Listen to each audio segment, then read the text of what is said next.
You're listening to what came from the radio with Mark Torres. As you know, I'm Dr. Felder, and today we have a special interview with author, radio, TV personality, stand-up comedian Dick Dick Wybrow. What a name! What a name! Welcome to the show. Hi, thank you for having me. I thought I would be speaking with Jen today. Well, well, we all think all types of things in this world, and a lot of times we get something different. So, that's how the cookie crumbles, right? Although I'm No, gluten it's free and keto, so no cookies really. no, totally fine. Yeah, I mean, is Jen okay? Do you have her locked in a room, or is she available? A lot of interest about this Jen character. You know what? I haven't really spoken to her in days or weeks. I don't really care about that one, but let's focus on you. You're a special man. Now, our listeners might not know about you. Maybe they don't listen to the radio. Maybe they're living under a rock. Maybe they don't know anything about New Zealand because you're in New Zealand now, even though you're born in Canada. I mean, this man's all over the world. So, would you be so kind to enlighten our listeners with a short summary of what you've done and do? My career has been avoiding real work. So I've been a stand-up comedian, radio personality. I've been in television, and now I write books for a living. All of it basically humor based, or at least I believe is humor. Humor is a hard thing to say you do. Anybody can say, like, for writing, anybody can say I'm a horror writer because you know the elements. I'm a romance writer. But when you say humor writer, you kind of have to prove yourself. You can't just I'm a humor writer and then people go, okay, great. You've got to be funny. So far it seems Hmm. to be working. I've fooled people enough to think I'm actually a humor writer. Right, right. Well, you're definitely quick. You're definitely witty. You got that going for you. Now, stalking you a little on the internet last night and today with a stomach full of Indian food. And you mentioned that writing supernatural comedy in so many words like gives you more comedic freedom, more room to spread your wings, shall I say. Now, we're in a world full of cancer culture, censorship, increased limitations, a lot of sex and a lot of other sex. They're going crazier than ever, but we're in a you can't say that type of world for the most part, mainstream. Now, how does writing supernatural comedy give you more room? It just provides sort of a vehicle to be able to kind of do whatever I want because, like you mentioned, the sex side of it. I don't put sex in my books. There was a great bit of advice I got years ago: write what you know. And so I don't write sex at all. There's no I'm sex in my books. sorry.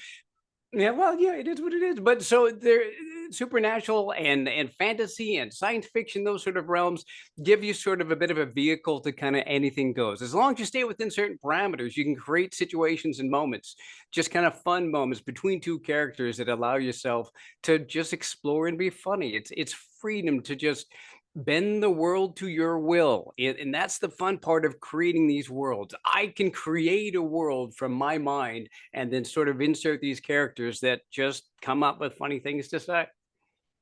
Oh, you mentioned sex. Just wondering, do you think that our culture is a little too focused on sex, or maybe we need more sex? Just wondering what you're thinking of sex and TV and movies and songs. It seems to be everywhere nowadays. I'm quite bombarded by it, and personally, I'm actually celibate for over 15 months.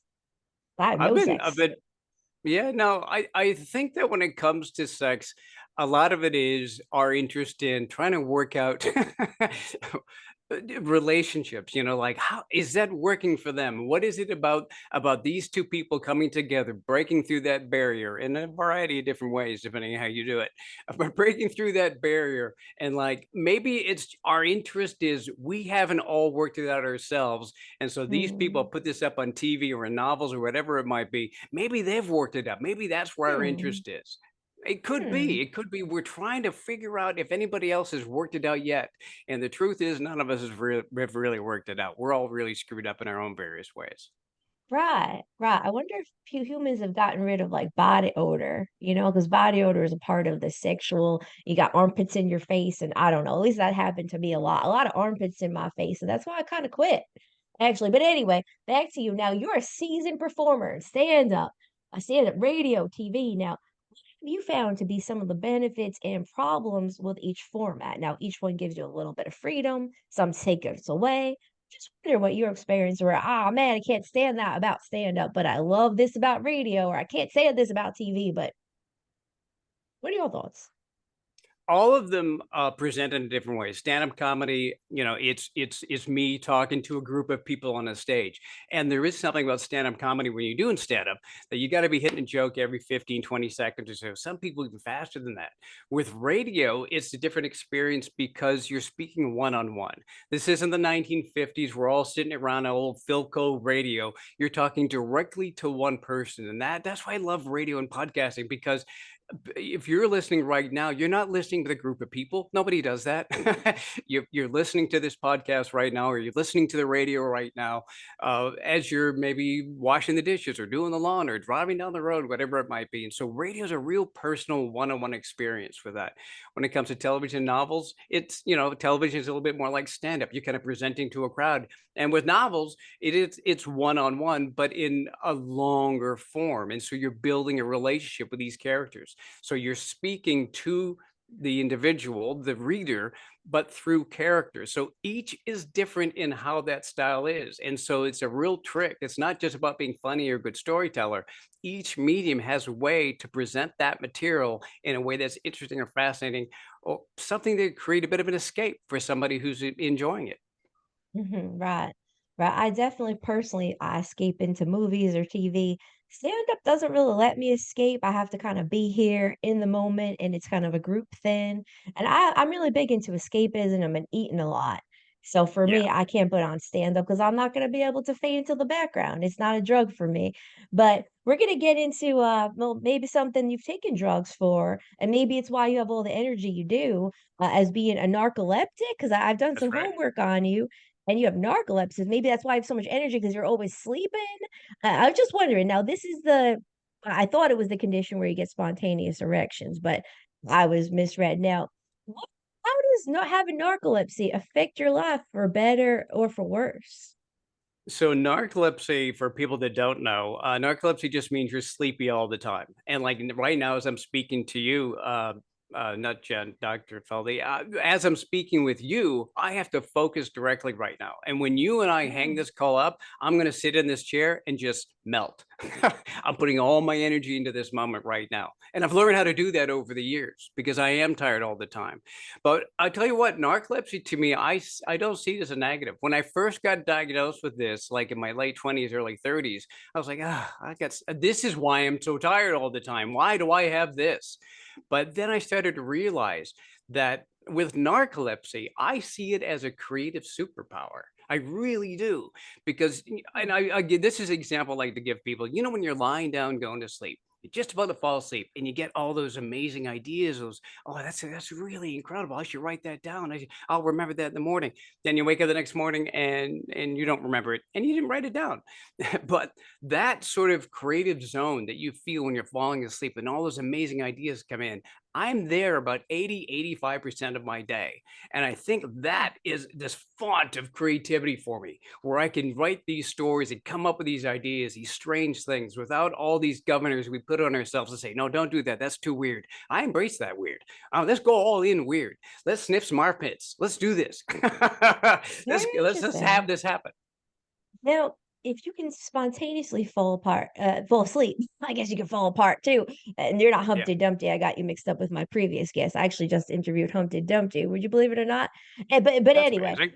uh, so do you have to structure your days very specifically with timings or drugs or foods or supplements or mindsets to make sure you don't fall asleep? Like, okay, where this interview is going to be done at 4:52, no later than that. Do you have to know that ahead of time? There's a little bit of that, and I would like to present myself, as we all like to, as a person who has this all worked out and has it all planned and eat the right foods. I've done all the research and everything. I've looked into all the foods I should be eating and the sleep times and the nap times I should be taking, all that.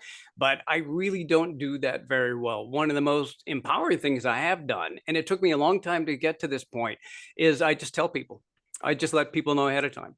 I didn't say anything. I worked at CNN for about 10 years. Nobody there knew that I was a narcoleptic.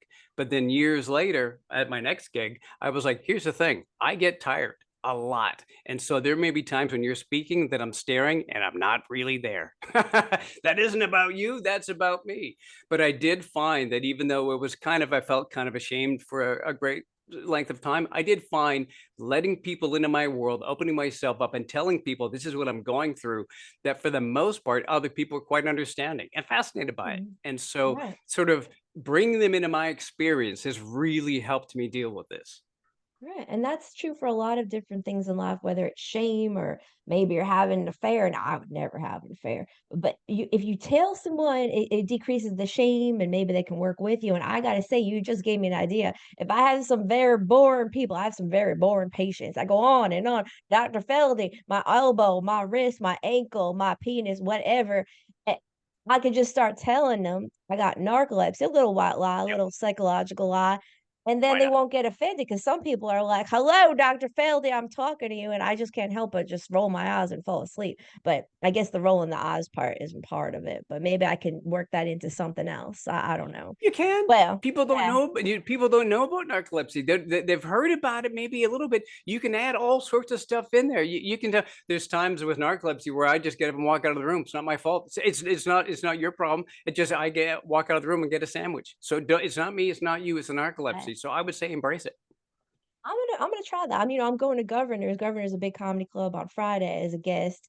And I don't know. This host might be putting my sleep, so I might just tell him I have narcolepsy ahead of time. And if I want to take a nap on the table, then we'll do it. Now, There is power in uh, sympathy.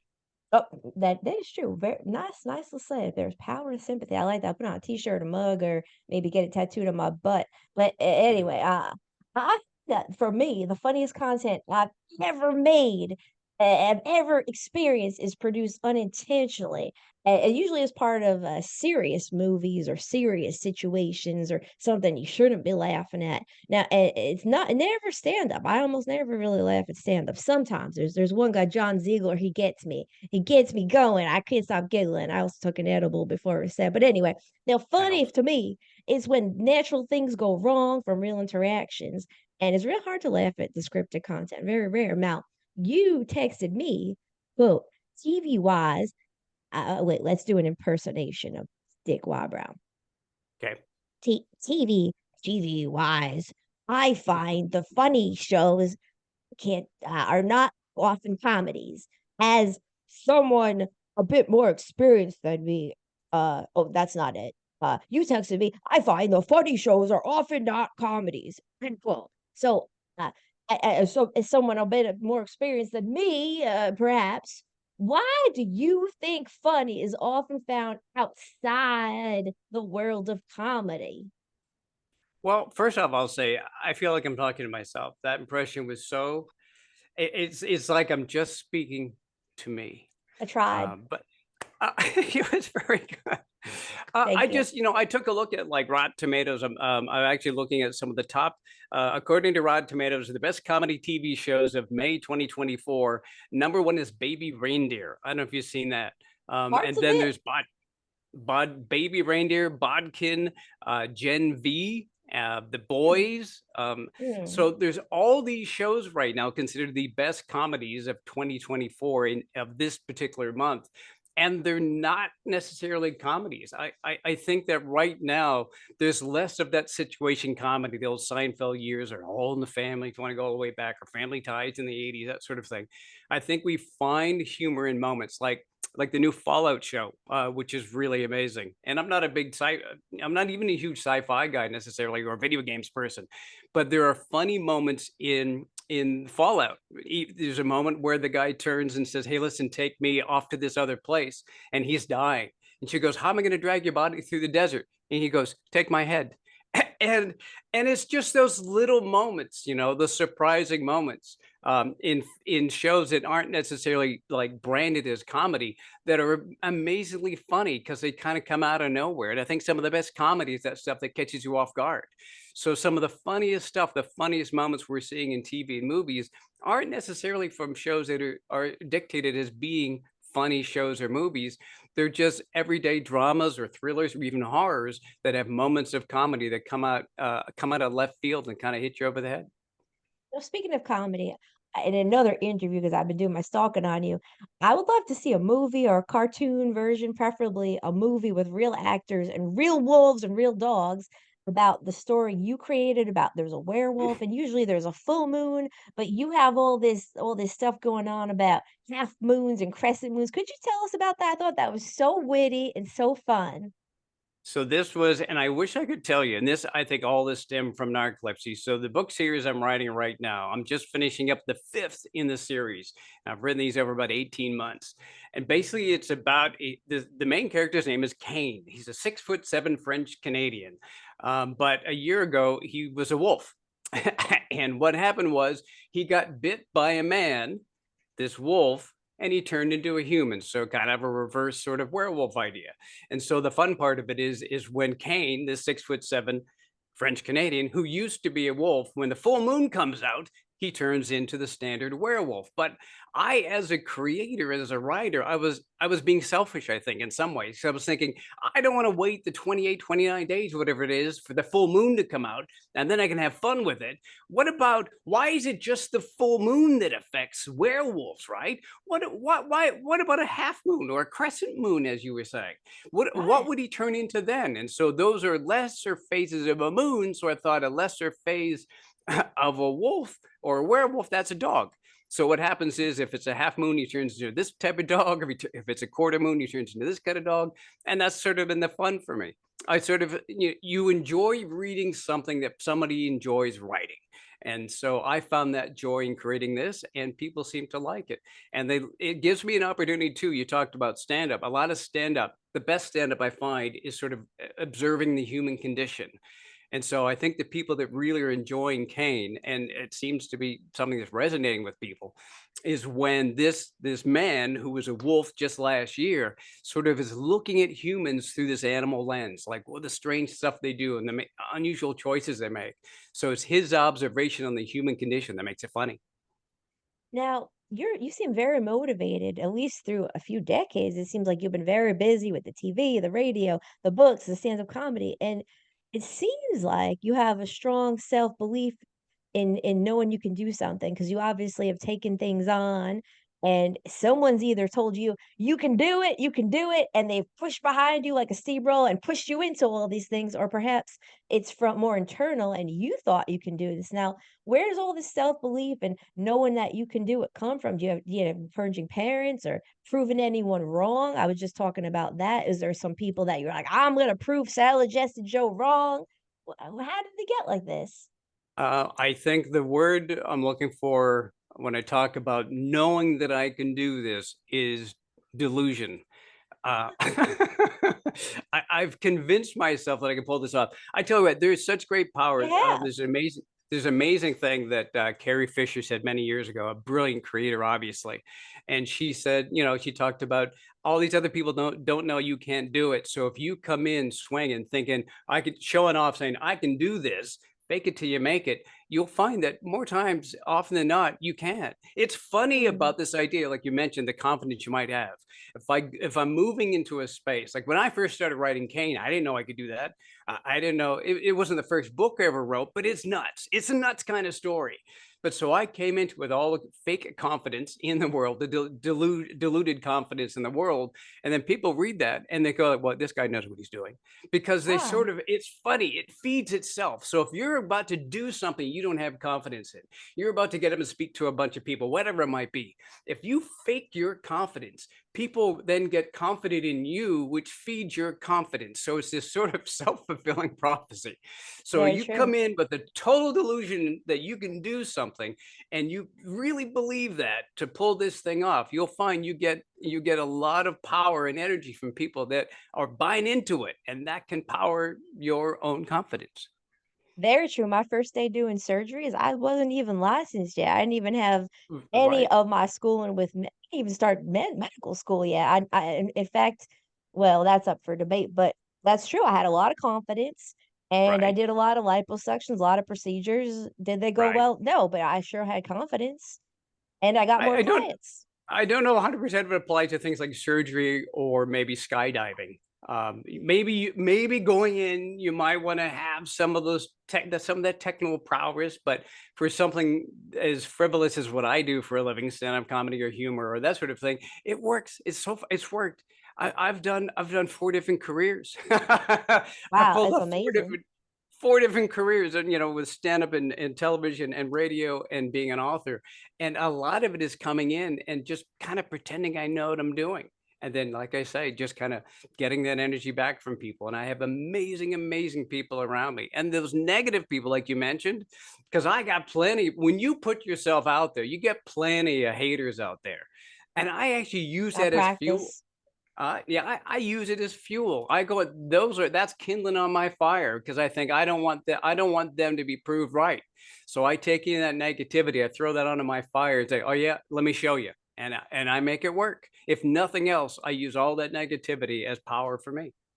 And I'm sure that that fuel has worked because you've obviously been successful. And then with success comes more success and more confidence. And then you have more haters. And then you say to those haters, I'm going to prove you wrong. And then you do it again. It's like a whole cycle. And the opposite can occur, of course. Now, we're going to have to wrap up this interview because Mark Torres, the main producer of the show, is going to kill me if I go over time. So All I'm right. going to, yeah, I mean, I'm a doctor. He's the producer. I don't really know time. And, health doesn't really have time. So could you tell our listeners where to find you, your website, social media, anything you want them to know, put it out there so our listeners can find you or not Oh, find you.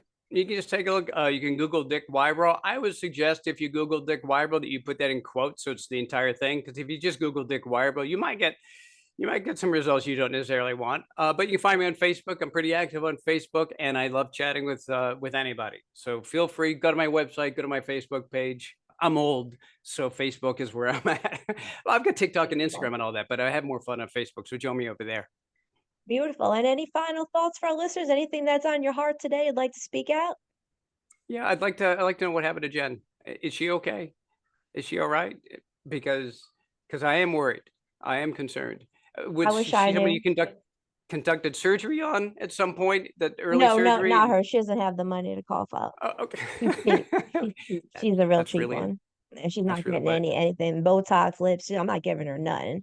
So I anyway, I understand. guess that's, been a wrap, and thank you listeners for listening to Came From the Radio. Hope you enjoyed. Now back to the studio.